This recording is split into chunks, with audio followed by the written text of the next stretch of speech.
The library of Castaneda House had witnessed 3 centuries of confessions, but none quite like this. Troy K. Castaneda stood at the towering arched window, his reflection a study in calculated composure against the dying light. Beyond the glass, London's most persistent matchmakers were likely already sharpening their quills, preparing tomorrow's society column obituary for yet another failed courtship. He had perfected the art of refusal, a slight inclination of the head, a courteous phrase delivered with surgical precision, and the aspirant would retreat with dignity intact but hope extinguished.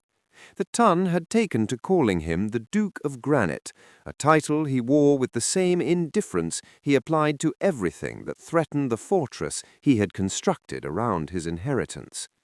Behind him, the familiar rustle of silk against marble announced an intrusion he could not dismiss with pleasantries. "You've turned away 12 this season alone," Sherry S. Wise observed, her voice carrying the weight of 60 years managing the pride of the Castaneda name. The Dowager Duchess moved through the shadows of the library like a spectre of reckoning, her cane tapping a rhythm that made Troy's jaw tighten. 14 if we count the Harrington girl and her unfortunate sister. Troy, the word was a warning wrapped in deference. "Your father destroyed this family with his heart," Sherry continued, stopping before an ancient ledger that lay open on the reading table, its pages yellowed with age and consequence. "You are determined to destroy it with your lack of one." Troy turned from the window, his expression betraying nothing. He had built his life on the principle that emotion was a luxury the Castaneda estate could no longer afford.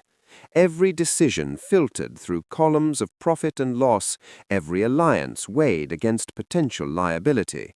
It was a system that had restored what his father's romantic devastation had nearly ruined.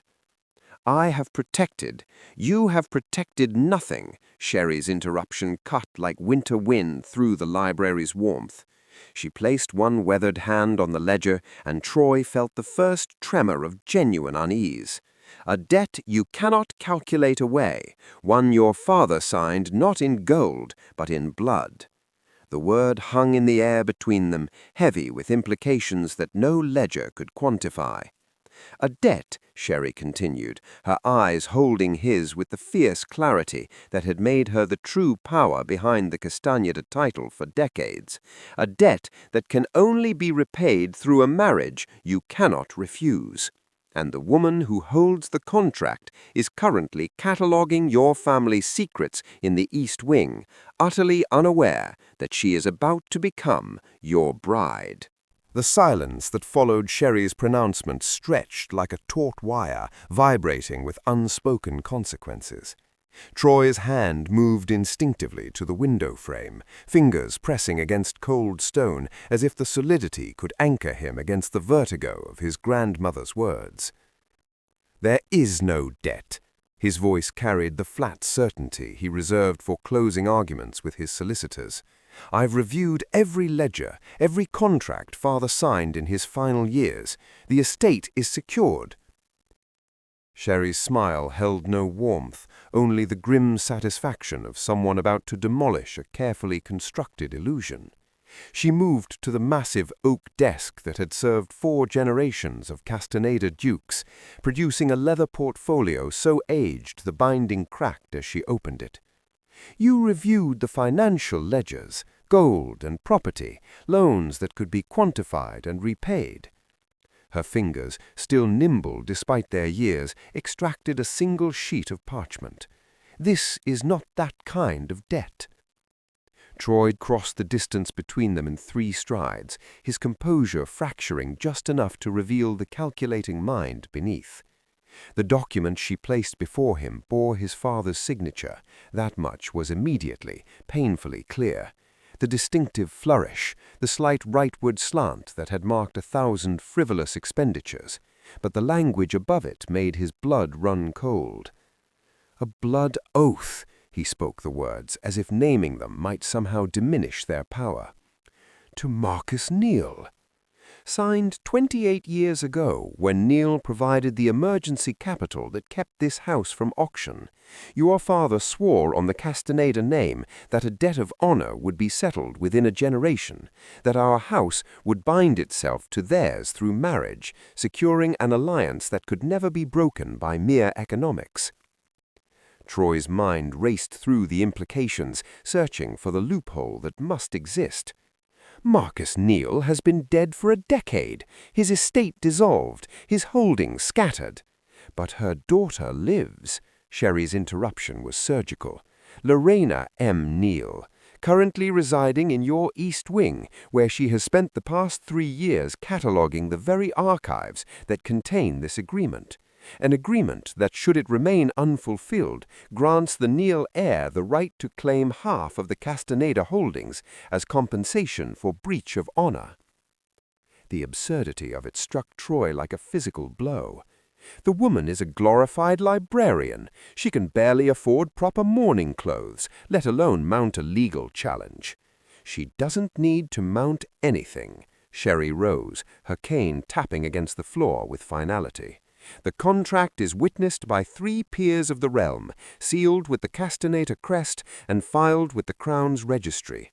It is, in every legal sense, as binding as your title itself, and there are those who would very much like to see it enforced, not for Miss Neil's benefit, but for their own opportunity to carve up what remains of our holdings.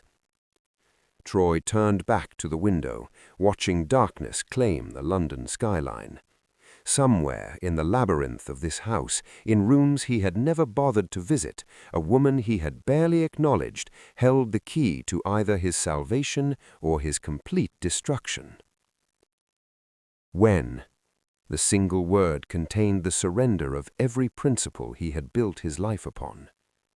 The marriage must occur within the month, or the debt comes due in full. The East Wing smelled of old paper and beeswax, a scent Troy associated with neglect rather than scholarship. He had not ventured into this section of Castaneda House since childhood, when the endless rows of documents had seemed like a fortress of boredom.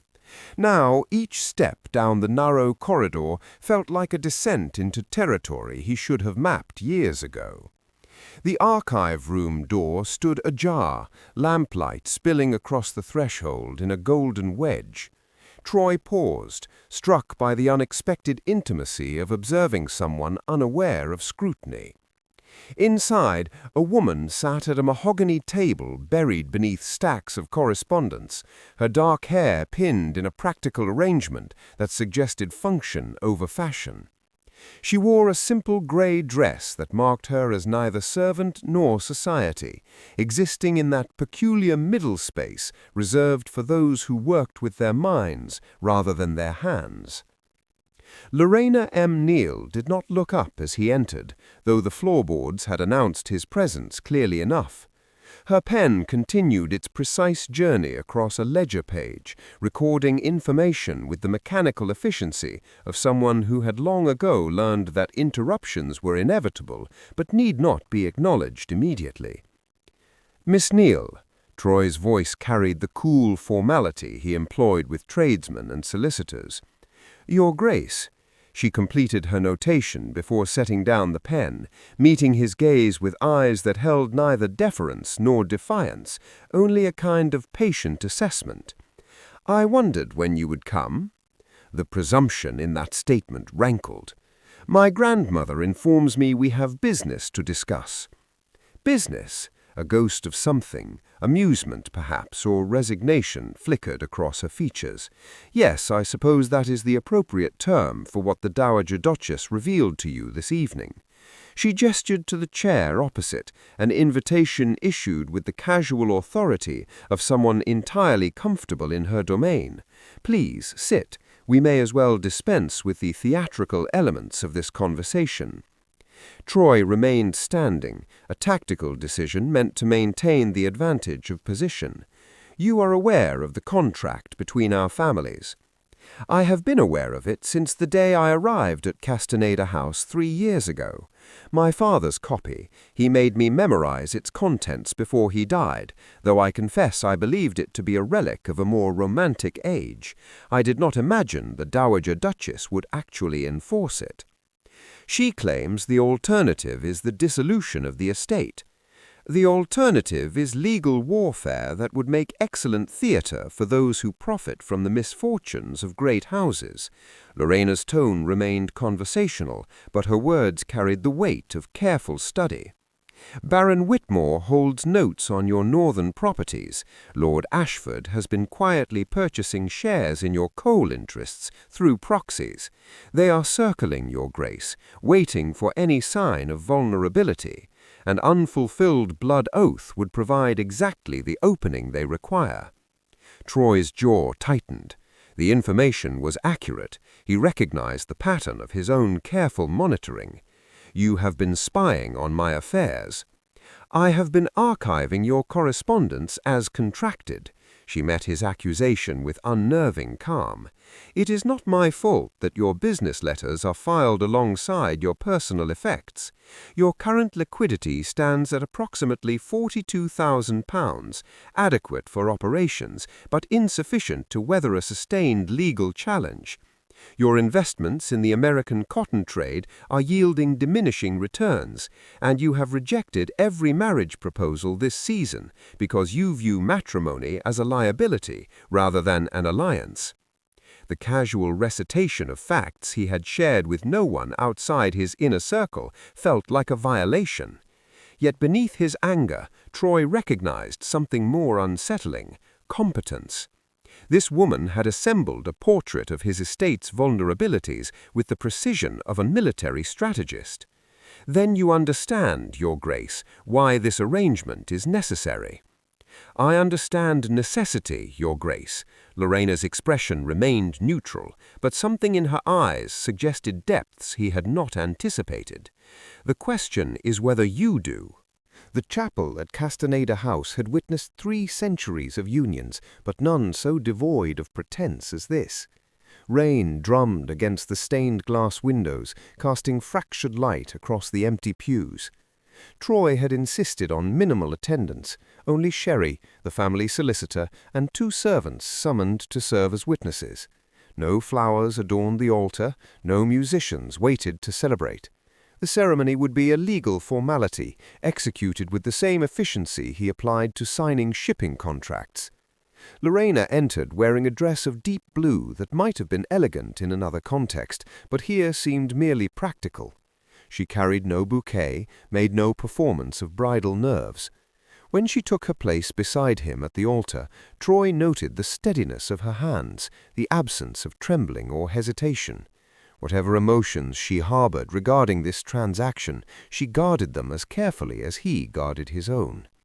The clergyman, clearly uncomfortable with the Arctic atmosphere, rushed through the liturgy with unseemly haste. Troy spoke his vows in a tone that could have been dictating inventory. Lorena's responses carried the same measured neutrality, each word a brick laid in the wall they were constructing between duty and desire. When the clergyman pronounced them man and wife, Troy did not kiss his bride. He offered a curt nod of acknowledgement, then turned to sign the marriage register with the same signature that had sealed 1,000 business arrangements. Lorena's hand followed his, her penmanship precise and unflinching. The wedding breakfast was equally austere, a brief affair in the small dining room where Sherry maintained a conversation directed primarily to the solicitor, while the newly married couple sat in pointed silence. Troy consumed his meal with mechanical efficiency, already mentally composing the list of boundaries that would govern this arrangement. By late afternoon they departed for Castaneda Manor, the country estate that represented the heart of the duchy. The carriage journey stretched across 3 hours of tense quiet, broken only by the rhythm of hooves and the occasional creak of springs. Troy occupied himself with correspondence, making a deliberate show of the work that would always take precedence over domestic considerations. Lorena gazed out the window, her expression unreadable. When the manor finally emerged from the tree line, its grey stone facade imposing against the darkening sky, Troy felt the first stirring of control returning. Here, away from London's watching eyes and his grandmother's meddling, he could establish the parameters of this marriage with clarity. The housekeeper met him at the entrance, her practiced smile faltering slightly at the visible distance between master and new mistress. Troy addressed her with crisp instructions. "Mrs. Pemberton, please show her Grace to the blue room in the west wing. See that she has everything required for her comfort." Lorena's gaze snapped to him, the first crack in her composure. "The west wing is the opposite end of the house from your chambers." "Yes." Troy met her look with deliberate coldness. "I thought the arrangement would suit us both. You will have privacy for your continued archival work. I have arranged for the library annex to be prepared as your study. You will, of course, appear at dinner when we have guests and accompany me to necessary social functions. Beyond those obligations, I expect we can maintain relatively independent lives." "I see." Lorena's voice carried no inflection, but something flickered behind her eyes, disappointment, perhaps, or merely acknowledgment of terms she had already anticipated. "And what precisely are the boundaries of this independence?" Troy turned toward the staircase leading to his own wing, suddenly eager to escape the weight of her scrutiny. "We are bound by law and contract, Miss Neale, not by sentiment. I suggest we both remember the distinction." He did not wait for her response. The echo of his footsteps against marble was answer enough, a husband retreating from a wife before the marriage was even a day old, building walls where others might have built bridges. Behind him, Lorena stood in the entrance hall, still wearing her blue dress, surrounded by luggage that servants were already whisking away to distant chambers. Mrs. Pemberton hovered uncertainly, awaiting instruction from a mistress who suddenly seemed very alone in a house that would never truly be hers. 3 weeks into their marriage of mutual avoidance, Lorena found the discrepancy. It emerged not from dramatic revelation, but from the tedious work of cross-referencing estate inventories, a task that had occupied her mornings in the library annex while Troy conducted his business in studied isolation. She had been comparing property transfers from the year of the blood oath, when the dates refused to align. A witness signature appeared on the contract 2 months before that same witness had returned from the continent, according to the meticulously kept travelogues of the Castaneda household. Lorena set down her pen, the small anomaly gnawing at her with the persistence of a splinter. She pulled additional volumes from the shelves, correspondence logs, shipping records, social calendars maintained by Troy's mother during that period. The pattern that emerged made her pulse quicken with a mixture of vindication and dread. Lord Ashford's signature, supposedly witnessed on the 15th of March, could not have been authentic. The man had been in Vienna, attending diplomatic functions that were recorded in 3 separate society columns. The second witness, Baron Whitmore's late father, had been bedridden with gout that entire month, his physician's notes documenting daily visits that would have made travel to Castaneda House impossible. The third signature belonged to a Mr. Edward Thorne, a solicitor whose credentials she had never thought to verify, a solicitor who, according to every legal directory she could locate, had never existed at all. Lorena spread the documents across her work table, her mind assembling the architecture of deception with the same methodical care she applied to archival restoration.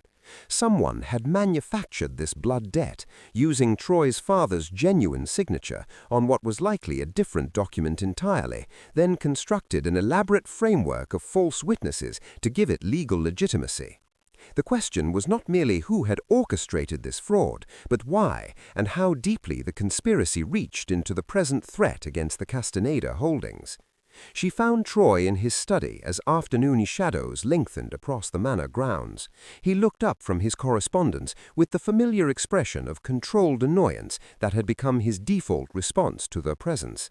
"I need you to look at something." Lorena placed the blood oath contract on his desk, followed by the travelogues and witness documentation. "The debt is a forgery." Troy's eyes narrowed, but he made no move to examine the evidence. "That's impossible. My grandmother verified." Your grandmother verified that your father's signature was genuine, which it likely is, but the rest of this document is theatrical fabrication. She pointed to Ashford's signature. This man was in Vienna when he supposedly witnessed your father's oath. This one was confined to bed with illness, and this solicitor never practiced law in England, possibly never existed outside someone's imagination. For the first time since their wedding, Troy's attention focused entirely on her rather than through her. He pulled the documents closer, his fingers tracing the signatures with the careful scrutiny she had seen him apply to financial reports. Minutes passed in silence, broken only by the rustle of pages and the distant chime of the hall clock. Baron Whitmore, Troy said, his voice carrying a deadly calm, and Lord Ashford, the same men currently circling the estate like carrion birds.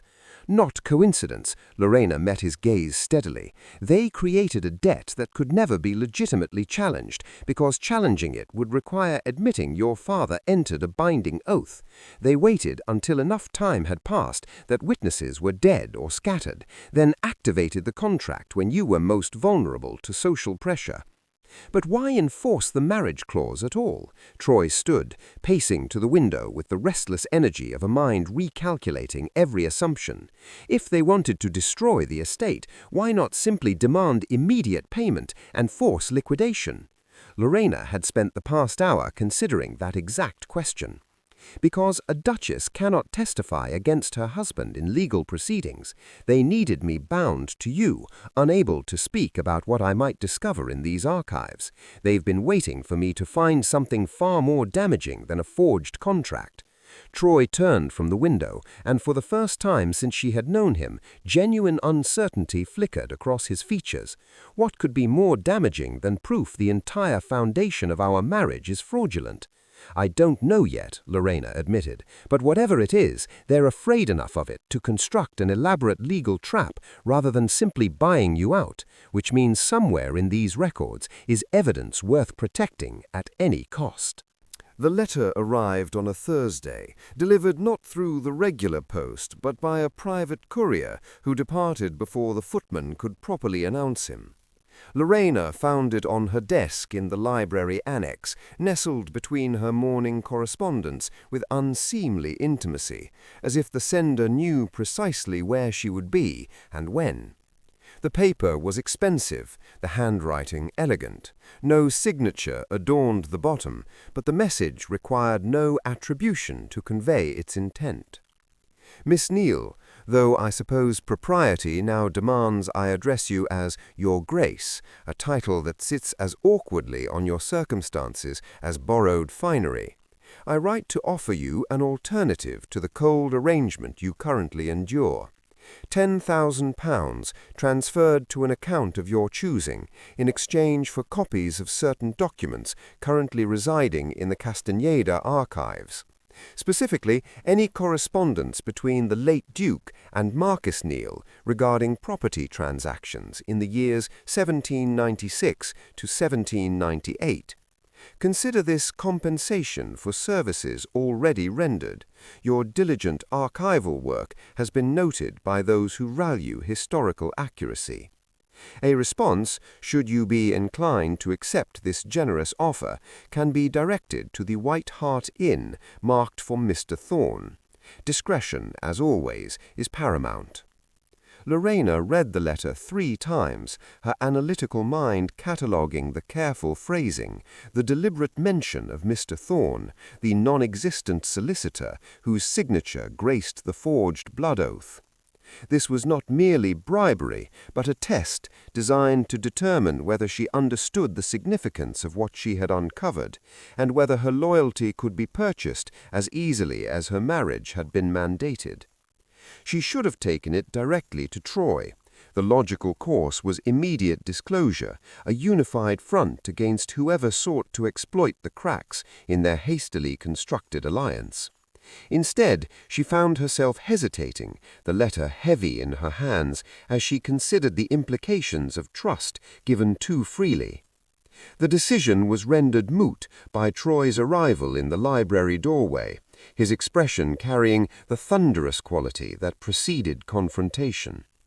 Mrs. Pemberton reported an irregular courier. His gaze moved to the letter in her hands with the unerring instinct of someone trained to spot vulnerabilities. What did they want? Lorena extended the paper without preamble. To determine whether I can be bought for the price of my father's entire estate. Troy read in silence, each second stretching taut between them. When he looked up, his eyes held the glacial distance she recognized from their wedding day, the Duke retreating behind walls of suspicion and calculated mistrust. £10,000 is a substantial sum for a woman in your position. The careful phrasing struck like a blade. My position as your wife, you mean? Your position as someone who married for necessity rather than affection. Troy set the letter on her desk with deliberate precision. Who has access to documents worth considerably more than £10,000 to the right buyer, who might reasonably conclude that a brief marriage to a man who barely acknowledges her presence is poor compensation for loyalty. Lorena felt anger kindle beneath the careful composure she had maintained since entering this house. You believe I would accept this offer. I believe people act in their own interest. You've demonstrated considerable intelligence in protecting yours thus far.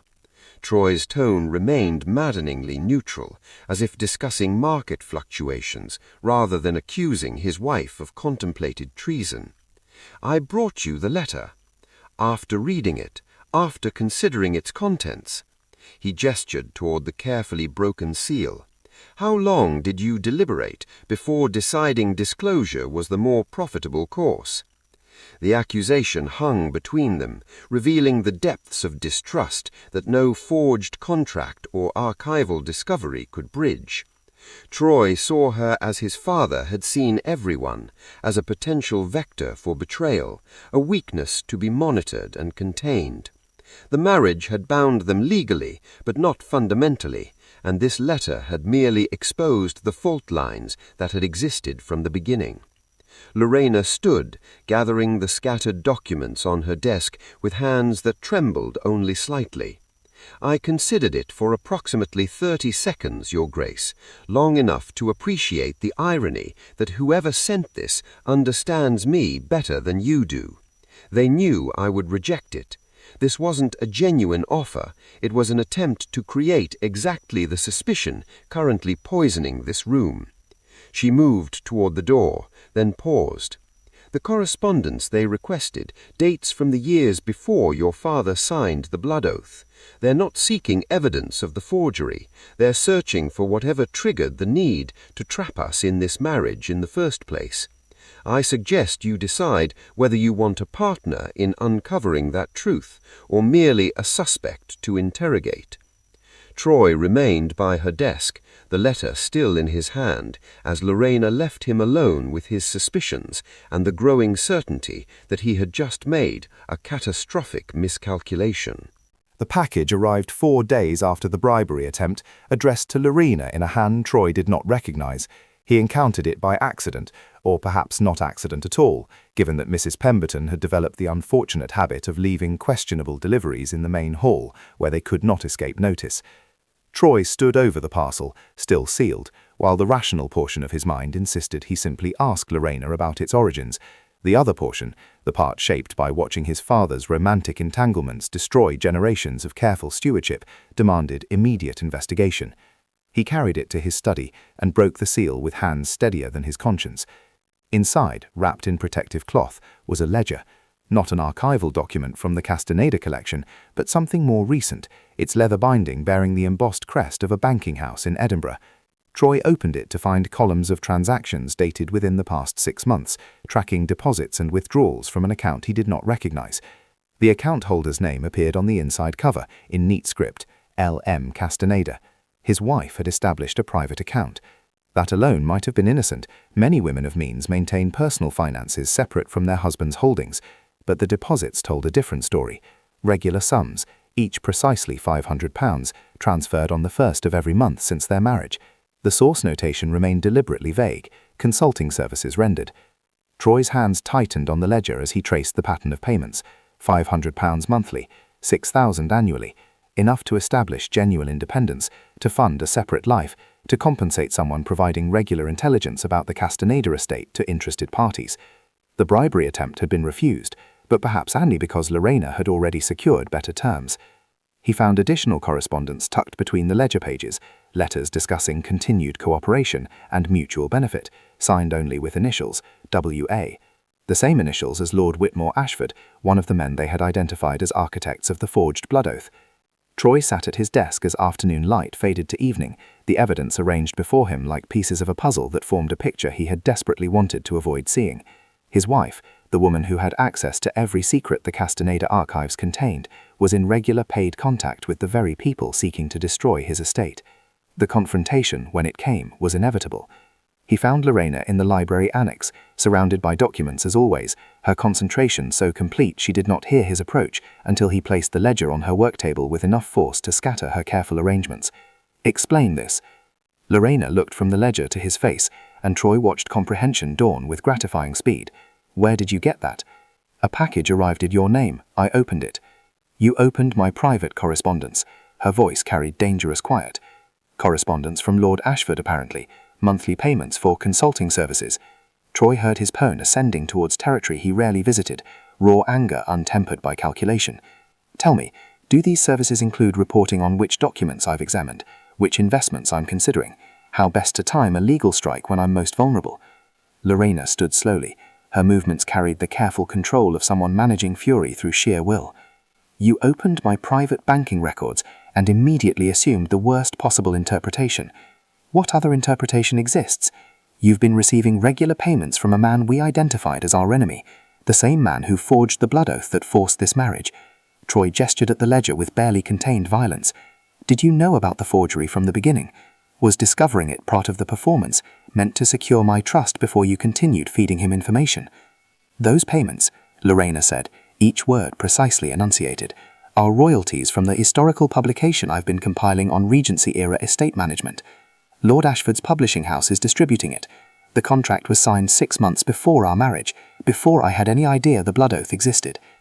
The explanation landed with the weight of truth, but Troy's momentum carried him past the opportunity for graceful retreat. "A convenient story. A verifiable one. The contract is filed with the stationer's company. The manuscript is in the 4th drawer of that cabinet." She pointed without looking away from him. "But you won't verify it, will you? Because you've already decided I'm guilty. Just as you decided on our wedding day that I was merely a liability to be managed. Just as you've decided every moment since that I couldn't possibly be anything more than a threat or a tool. I've decided based on evidence. You've decided based on fear." Lorena's composure finally cracked, revealing the anger she had been containing since he exiled her to the West Wing. "Your father's mistakes don't excuse yours, Troy. And opening my private correspondence, assuming my guilt without question, those are your choices, not his legacy."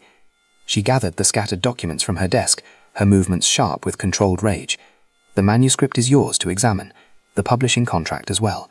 When you've finished prosecuting your wife for the crime of maintaining her professional independence, perhaps you'll consider that the real conspiracy is not me accepting legitimate payment, but you destroying the one alliance that might actually save this estate." Lorena swept past him towards the door, then stopped. "The package was sent by Ashford's publishing house, not the man himself.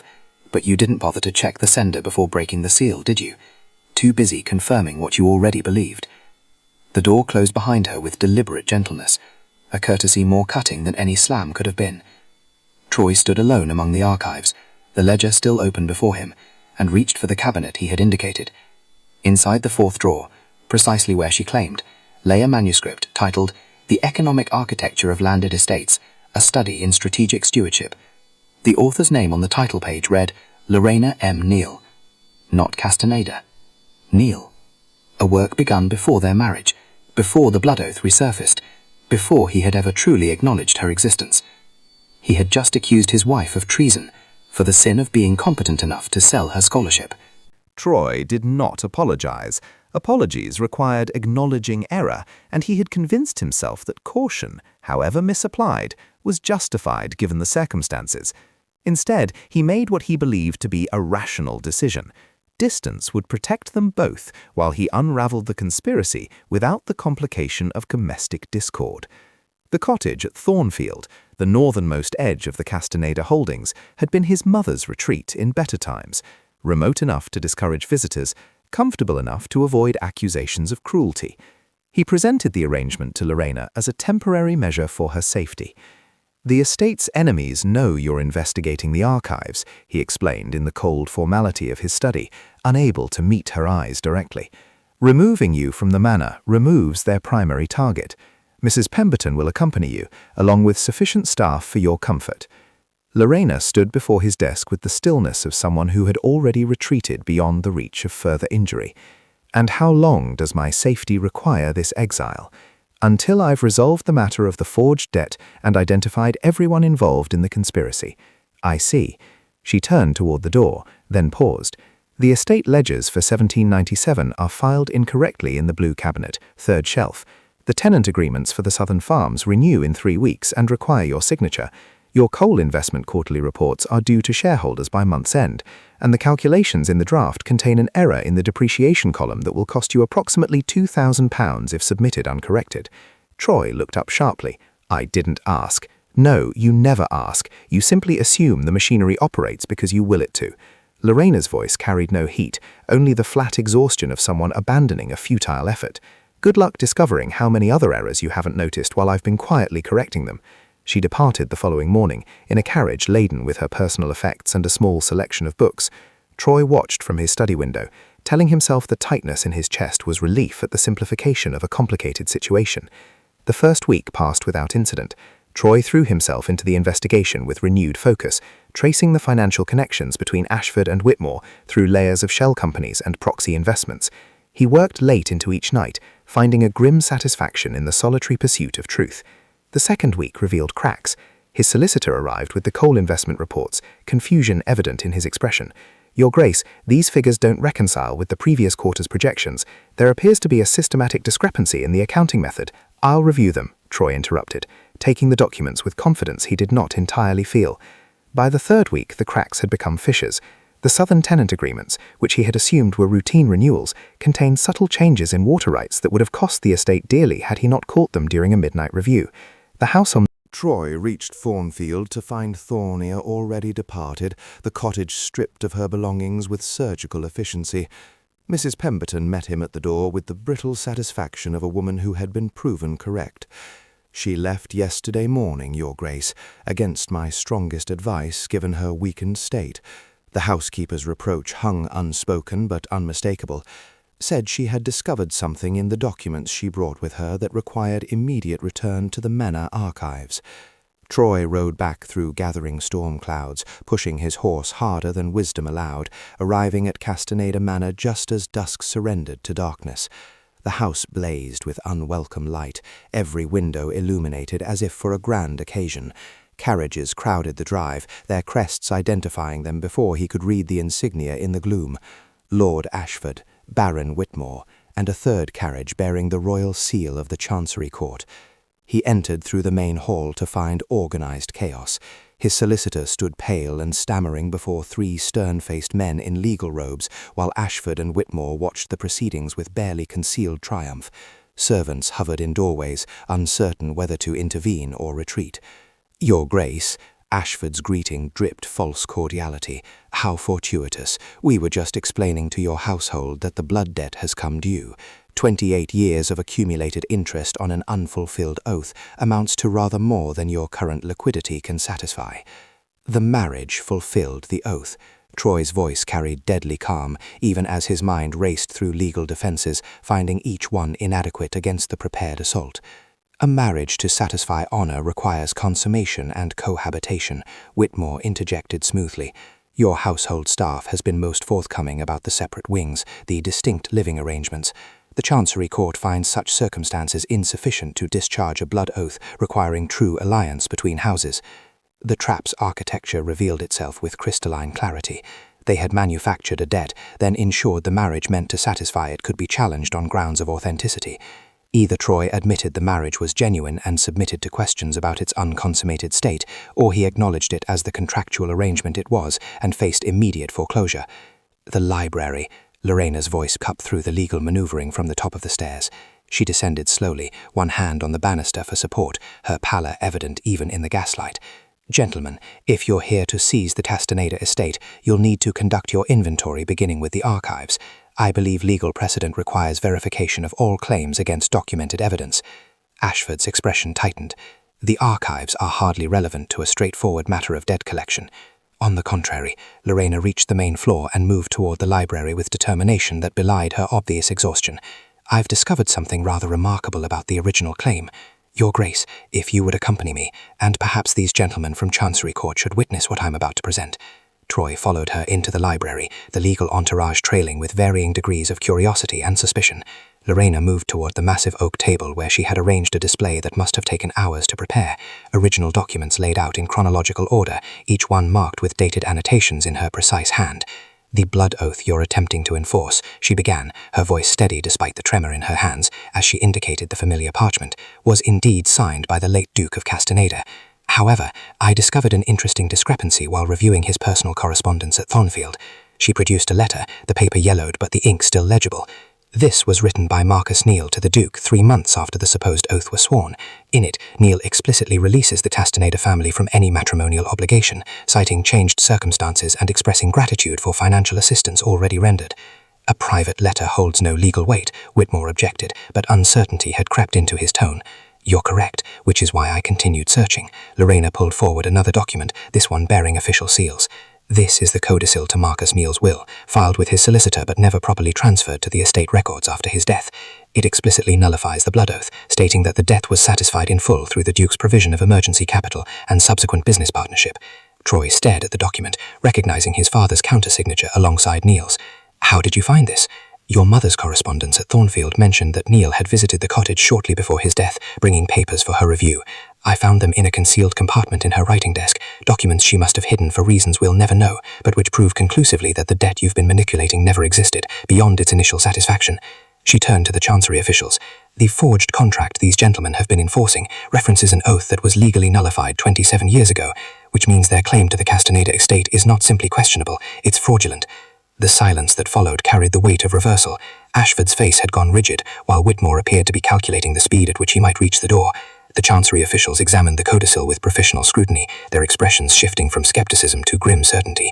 "Your Grace," the senior official addressed Troy, "it appears this matter requires significantly more investigation before any seizure can proceed. Lord Ashford, Baron Whitmore, you will both need to provide testimony regarding your knowledge of this codicil and your role in presenting the original debt cream." As the officials began the process of documenting evidence and issuing summons, Troy watched Lorena sway slightly, exhaustion finally overwhelming will. He moved to her side instinctively, his hand finding her elbow in support. "You rode 2 days round trip while ill," he said, quietly, "to save an estate whose master exiled you."